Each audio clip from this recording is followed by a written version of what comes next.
नमस्कार मंडळी. आज बघा चिरमुरे आणि मखाना यांचा चिवडा केला. डिमार्टमधून ना मखाण्याचं पाकिट आणलं होतं. आणखी मग ते जास्त दिवस ठेवले की खराब होतात ना, आणि मग चहा बरोबर वगैरे खायला म्हणून हा चिवडा केला, मिक्स चिवडा.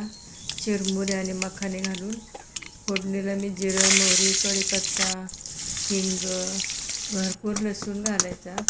लसूण एकदम ब्राऊन कोरडा होईपर्यंत तळायचा. आणखी तळलेले भाजलेले शेंगदाणे आहेत ते घातलेत मी तेलामध्ये.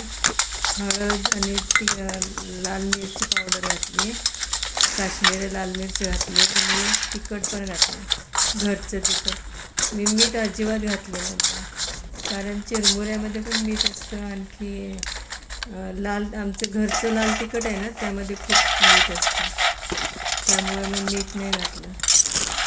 छान झालं, बरं छान झालं चिवडा. तुम्हाला पाहिजे तर तुम्ही ड्रायफ्रूट पण घालू शकता, तळून किंवा भाजून. कसं वाटलं? आणि मी शेव होती माझ्या घरी, ती शेव घातली, थोडं अर्ध्यामध्येच घातली आणि अर्धा तसाच ठेवला, कारण काही काहींना नाही आवडत ते. कसं वाटलं?